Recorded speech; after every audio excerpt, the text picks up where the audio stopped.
முதல்ல நல்ல செய்தியில் ஆரம்பிச்சிடுறேன். சுதந்திர தினம்ல நல்ல செய்தியில் ஆரம்பிச்சிடுறேன்.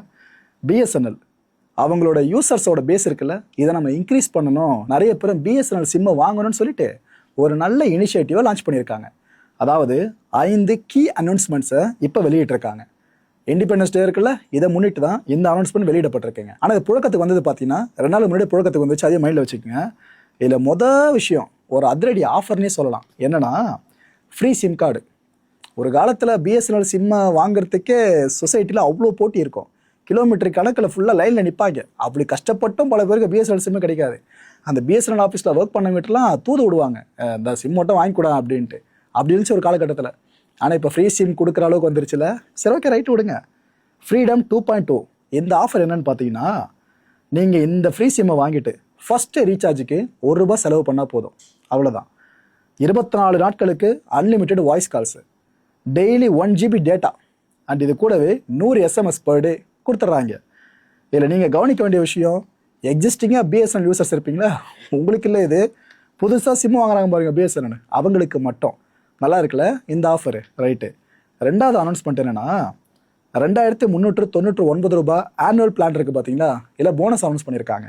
இட் மீன்ஸ் இதுக்கு முன்னாடி வேலிடிட்டி 365 நாட்கள், 1 வருஷம்னு இருந்துச்சுல, அதில் இன்னும் கூடுதலாக 47 நாட்கள் எக்ஸ்ட்ரா கொடுத்துட்டாங்க.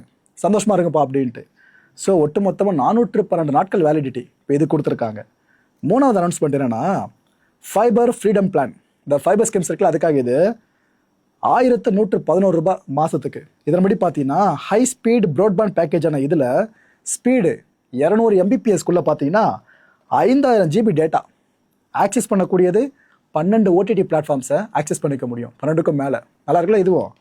இதில் நாலாவது அனௌன்ஸ்மெண்ட்டு, இந்த செல்ஃப் கேர் ஆப் இருக்குல்ல, இதையும் ஃப்ரீ லைவ் டிவியவும் ரீவாம் பண்ணியிருக்காங்க, அடுத்த லெவல் கொண்டு போயிருக்காங்க. அதாவது பிஎஸ்என்எல் செல்ஃப் கேர் நியூ அப்ளிகேஷனை அவங்க லான்ச் பண்ணி அதை அடுத்த லெவலுக்கு கொண்டு போக ஆரம்பிச்சிருக்காங்க, அப்டேட் பண்ணியிருக்காங்க ஃபுல்லாக அதை.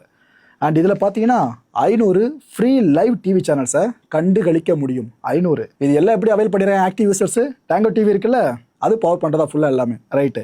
இதில் 5வது அனௌன்ஸ்மெண்ட் என்னென்னா, 5G ப்ரோ எங்கே பிஎஸ்என்எல் 5G ஃபுல்லாக ரோல் அவுட் ஆகலையே அப்படின்னு கேட்டிங்கன்னா, இந்த வருஷம் முடியறதுக்குள்ளே 5G ரோல் அவுட் ஆக போதுங்க நம்ம நாட்டில். பிஎஸ்என்எல் 5G அதை நான் இங்கே மென்ஷன் பண்ணிடுறேன்.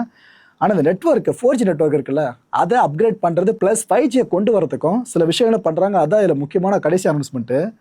கிட்டத்தட்ட 26,300 புதிய 4G சைட்ஸ் பில்ட் பண்ணுற வேலையை ஆரம்பிச்சிருக்காங்க இண்டிஜினியஸாக. நம்ம நாட்டுக்குள்ளே நம்மளோட உதவியின் பேர்லேயே நடக்குது, வேறு எந்த நாட்டோட ஹெல்ப்பும் இல்லாமல். இதுக்கான ஆர்டரையும் ப்ளேஸ் பண்ணியிருக்காங்க. அண்ட் 5G அப்கிரேடபிள் டெக்னாலஜி இருக்குல்ல, இதை நம்ம நாடு முழுக்க ஆப்டிமைஸ் பண்ண ஆரம்பிக்கிறாங்க. நல்ல அனௌன்ஸ்மெண்ட்டாக இருக்குல்ல. ஆனால் என்ன, எனக்கு ஒரு மனக்குறை, அரசு தானே நம்ம பிஎஸ்என்எல், எல்லாருக்கும் அலைக்கற்றை ஒதுக்கீடு பண்ணிட்டு அந்த லெவலுக்கு அதுக்கப்புறம் அரசு எடுத்துக்கோன்னு சொல்கிறத விட முதல்ல அரசு அதை ரோல் பண்ணலாம், எந்த ஒரு ஸ்பெக்ட்ரம் வந்தாலும். அதுக்கப்புறம் ப்ரைவேட்டு கொடுக்கலாமே. அதை பண்ண மாட்டோம்ல கடைசி வரைக்கும். அதை பண்ணாமல் மற்றபடி இதெல்லாம் பண்ணிட்டு இருப்போல. சரி, ரைட்டு விடுங்க. நல்ல செய்தியை பார்த்தாச்சா? அடுத்து அந்த கெட்ட செய்தியை சொல்லிடுறேன். இதுக்கப்புறம் இந்த வீடியோவை ஏர்டெல் யூசர்ஸ் பார்த்துக்கிட்டு இருக்கீங்க அப்படின்னா வயிறு எறிவீங்க.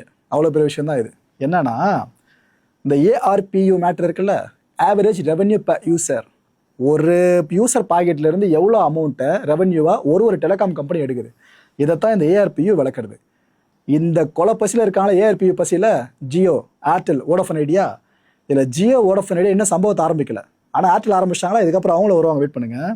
ஏர்டெல் என்ன பண்ணிடுச்சு, இந்த டைரெக்டாக ப்ரைஸ் ஹைக்கை பண்ணாதானே நம்ம பேர் கொஞ்சம் மார்க்கெட் அடி வாங்க ஆரம்பிக்கும். மற்றவங்க பண்ணால் நம்ம மட்டும் பண்ணுறோன்ட்டு இதில் முன்னோடியே இருக்கக்கூடாதுல்ல. அதனால் வித்தியாசமாக நம்ம ஒரு விஷயத்தை பண்ணணும்னு பண்ணி வச்சுருக்காங்க. ஆனால் அவங்களுக்கு அது ப்ராஃபிட் தான். கடைசியில் யார் திரும்ப இதில் கஷ்டப்படுறவங்க? ஒரு குறிப்பிட்ட ரீசார்ஜ் பிளான் மட்டும் செலக்ட் பண்ணுவீங்களா ஏர்டெல்லில், நீங்கள் தான் கஷ்டப்படுறீங்க.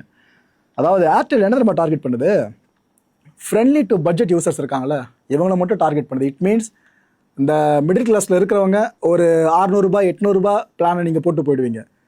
கொஞ்சம் காசு இருக்கிறவங்க ₹4000 பேக்கு, அது போல் வருஷத்துக்கு போட்டு போயிடுவீங்க. ஆனால் கொஞ்சம் காசு கஷ்டப்படுற மக்கள் இருப்பாங்களே, அவங்க இந்த பேசிக் லெவலில் இருப்பாங்களே, பட்ஜெட் ஃப்ரெண்ட்லி பேக்ஸாக, அதில் கை வச்சுருக்காங்க. கிட்டத்தட்ட 4 ப்ரீபெய்ட் பிளான்ஸை அவங்க விட்ரா பண்ணிட்டாங்க ஏர்டெல்லில். ஆக்சுவலாக இது எல்லாமே எங்கேருந்து கிடைச்ச இன்ஃபர்மேஷன் பார்த்தீங்கன்னா, ஏன்னா அவங்க அஃபிஷியலாக சொல்லலை, இதை இப்படி சொல்லுவாங்களா இது அஃபிஷியலாக? அவங்களோட வெப்சைட்லேயும் அவங்களோட ஏர்டெல் தேங்க்ஸ் ஆப் இருக்குல்ல, அதுலேயும் பார்க்குறப்ப நம்மளுக்கு தெரியுது, எங்கப்பா அந்த 4 பிளானை காணும் அப்படின்னு தேடுற மாதிரி இருக்குது. காணும் அந்த 4த்தையுமே. இதில் மொதல் பிளான் என்னென்னா, ₹299 நீங்கள் ஏர்டெல் இது வரைக்கும் ரீசார்ஜ் பண்ணிட்டு இருப்பீங்களா, அதில் என்னென்ன பெனிஃபிட்டு, 1.5 GB டேட்டா உங்களுக்கு கிடச்சிடுதா டெய்லி, அன்லிமிட்டெட் கால்ஸு, எஸ்எம்எஸ் பெனிஃபிட்டும் இருக்குது 28 நாட்களுக்கு. அதுவும் ஏர்டெல்ல இருக்கிறதுலையே தி மோஸ்ட் அஃபோர்டபுள் மந்த்லி ஆப்ஷன்னா இந்த பேக்கு தான். ஸோ இந்த பேக்கை வெற்றிகரமாக ஏர்டெல் தூக்கியாச்சு. இனிமேல் இது தி மோஸ்ட் அஃபோர்டபுள் மந்த்லி ஆப்ஷனாக இல்லாமல் போகுதுன்ற பட்சத்தில் அந்த இடத்த இன்னொரு பேக் பிடிக்கணும்ல. அந்த பேக் என்ன தெரியுமா, 349 ரூபாய் பேக்கு. அவங்களோட வேலையை பாருங்கள், ஏர்டெலோட புத்திசாலித்தனமான வேலையை. இது டைரெக்டாக தூக்கிட்டு உனக்கு எதுவும் ஆப்ஷன் இல்லாமல் கேள்வி கேட்பா, அடுத்து ஒன்று இருக்குது, கூடுதலாக கொஞ்சம் செலவு அதில் 50 ரூபா வரைக்கும் பண்ணி கட்டிக்கோ அப்படின்ற மாதிரி தான் இருக்குது. இந்த 349 ரூபா பேக் பார்த்தீங்கன்னா இப்போ மோஸ்ட் அஃபோர்டபுள் பேக்காக ஆப்ஷனாக ஏர்டெல்ல வந்துருச்சு. 2 GB டேட்டா பர் டே 28 நாட்களுக்கு. ஸோ ஏர்டெல் யூசர்ஸ் இனிமேல் 299 ரூபா பேக்கேஜ் ரீசார்ஜ் பண்ணிட்டு இருந்தீங்களா, நீங்கள் எக்ஸ்ட்ரா 50 ரூபா கொடுத்து இந்த பேக்கேஜை ரீசார்ஜ் பண்ணிக்கணும். அதே சர்வீஸ் நீங்கள் இங்கே எடுக்கணும் அப்படின்னா இதில் என்ன பெரிய சேஞ்ச் நினைக்கிறீங்க, 0.5 GB மட்டும்தான் உங்களுக்கு எக்ஸ்ட்ராவாக கிடைக்குது. இதுக்கு நீங்கள் கொடுக்குறது 50 ரூபா கூடுதலாக, கிட்டத்தட்ட 16% ப்ரைஸ் ஹைக். மக்களை டைரெக்டாக பண்ணி அப்படின்னு கேட்டிங்கன்னா மௌன இது ஒரு வழியில் ப்ரைஸ் ஹைக்கு தான். உங்களை மடைமாட்டி அப்படி கொண்டு போய் தலையை சுற்றி தொடர மாதிரி தான் இருக்குது ஃபுல்லாக. நம்ம ஏற்கனவே கணிச்சம் பாருங்க, 15% வரைக்கும் கூட வர வாய்ப்பு இருக்குன்னு. இந்த 1% எக்ஸ்ட்ராவே இருந்தால் வச்சுக்கோ அப்படின்னு 16% ஏற்றிருக்காங்க. ரைட்டு. ஆக்சுவலாக இந்த லோ பேக்ஸ் இருக்குல்ல, இதெல்லாம் இன்னும் ஏர்டெல் இருக்குங்க அவைலபிளாக. நான் அதையும் சொல்லிடுறேன். ஏன்னா 299 பேக்கு நான் போச்சுன்னு சொன்னதுனாலேயே அப்போ அதை விட கம்மியாக இருந்த பேக்கெலாம் போயிருக்குமோ நீங்கள் நினச்சிடாதீங்க. அது கிளாரிட்டி கொடுத்துட்றேன். 199 ரூபா பிளான் இருக்குல்ல, 2 GB டேட்டா 28 நாட்களுக்கு, அது இன்னும் அவைலபிளாக தான் இருக்குது. இதில் unlimited local STD roaming calls எல்லாமே அடங்கிடும் 28 நாட்களுக்கு. 219 ரூபா பிளான் இருக்குல்ல, அதுவும் இன்னும் அவைலபிளாக இருக்குது. 3 GB டேட்டா 28 நாட்களுக்கு அண்ட் இதில் unlimited local STD roaming calls எல்லாமே அடங்கிடும். ஸோ இந்த பேக்ஸ் வரைக்கும் மறந்துடாதீங்க, இப்போ வரைக்கும் இருக்குது, அவ்வளோதான். இது எத்தனை நாளுக்குன்னு கேரண்டி கொடுக்க முடியாது. மொத்தம் 4 பிளான்ஸை தூக்குனாங்கன்னு சொன்னல, அதில் ஒன்றத்தை பற்றி பார்த்துறோம் 299. அடுத்த 3 பேக்ஸ் சொல்கிறதா இருந்தால் 579 ரூபா பேக் இருக்குல்ல, அது காலி. அப்புறம் 619 ரூபா பேக் இருக்குல்ல, அதுவும் காலி. 649 ரூபா பேக் இருந்துச்சு பாருங்க, அதுவும் காலி. ஸோ ஏர்டெலோட ஸ்ட்ராட்டஜி உங்களுக்கு தெளிவாக தெரியுதா? அதாவது மந்த்லி பேஸ்டு யூசர்ஸ் இருக்காங்களே, மாதம் ரீசார்ஜ் பண்ணுறவங்க, அவங்கள 3 மாதத்துக்கு ஒரு முறை ரீசார்ஜ் பண்ணுறவங்களா மாற்றணும். இல்லைன்னா 6 மாதத்துக்கு ஒரு முறை, இல்லையா 1 வருஷத்துக்கு ஒரு முறை ரீசார்ஜ் பண்ணுற இயர்லி யூசர்ஸாக மாற்றி விடணும். இதுதான் உங்களோட பிளானு. அதுக்கு தான் கீழே எடுத்து கை வச்சுக்கிட்டு இருக்காங்க இப்போ மேலே வரைக்கும். இப்படியே போச்சுன்னா 6 மாதத்துக்கு ஒரு முறை ரீசார்ஜ் பண்ணுறவங்க கூட எப்பா இவங்க எப்போ விலையெல்லாம் ஏற்றுவாங்க பேக்கை தூக்குவான்னு தெரில, நம்ம 1 வருஷம் ரீசார்ஜ் பண்ணி வச்சுருவோன்னு அப்படியே முன்னாடி அடிச்சுட்டு போய் ரீசார்ஜ் பண்ணுவாங்க போல இருக்குது. இப்படி ஏஆர்பியூவை இன்க்ரீஸ் பண்ணுற வேலை ஏர்டெல் மறைமுகமாக பார்த்துக்கிட்டு இருக்கு.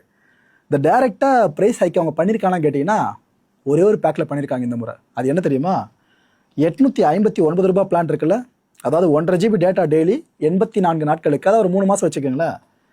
இது இப்போது 899 ரூபாயாக இன்க்ரீஸ் பண்ணப்பட்டிருக்கு. டைரெக்டாக இன்க்ரீஸ் பண்ணியிருக்காங்க. சரி ப்ரோ, இன்க்ரீஸ் பண்ணிட்டாங்களே, ஏதாவது பெனிஃபிட்ஸ் எக்ஸ்ட்ரா இருக்கான்னு கேட்டிங்கன்னா மாவன 0.1 GB கூட கிடையாது. இதுக்கு முன்னாடி என்னவா இருந்துச்சோ அதுதான் இந்த பேக்லேயும்.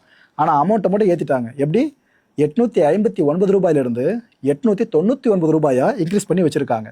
சரி இது வேணாம் ப்ரோ, எனக்கு வேறு எதனா பேக் இந்த ரேஞ்சில் காட்டுங்கன்னு சொன்னீங்கன்னா 838 ரூபாயில் ஒரு பேக் இருக்குங்க. 3 GB டேட்டா 56 நாட்களுக்கு தான் தானா, இதை மைண்டில் வச்சுக்கணும்.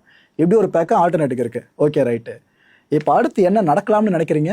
இவங்க பார்த்து விட்ருக்க வேலையெல்லாம் பார்க்குறப்ப என்ன தெரியுமா, 399 ரூபா பேக் இருக்குல்ல, அதான் 2.5 GB டேட்டா பர் டே 28 நாட்களுக்கு. அப்புறம் 409 ரூபா பேக்கு 5Gயில் 2.5 GB data per day and 28 நாட்களுக்கு. 469 ரூபா பிளான் இருக்குல்ல, 84 நாட்களுக்கு. 489 ரூபா பிளான் இருக்குல்ல, 6 GB டேட்டா 77 நாட்களுக்கு.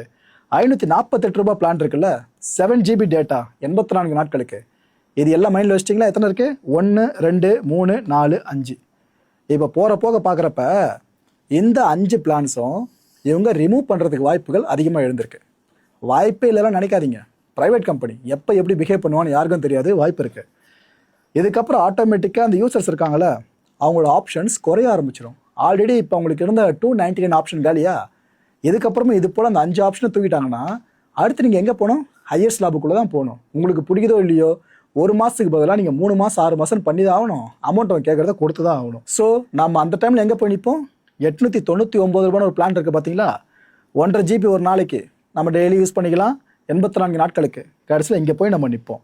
ஸோ இதெல்லாம் கூட்டி கேச்சு பாருங்களேன், 16% + 16% இஸ் ஈக்குவல் டு 32%ன்னு நாம் எதிர்பார்த்ததை விட அதிகப்படியான ஹைக்கை மறைமுகமாக ஏர்டெல் பண்ணுறதுக்கான வாய்ப்பு பெருசாக எழுந்திருக்கு. ஏன்னா எதுக்கு ப்ரோ பிரச்சனை, எப்படியோ நான் கடனை உடனே வாங்கியாச்சும் இயர்லி பேக்கை நான் ரீசார்ஜ் பண்ணிக்கிறேன் ஏர்டெல்ல அப்படின்னு விரும்புனீங்கன்னா அதுவே கொஞ்சம் ஹையாக தான் இருக்குது.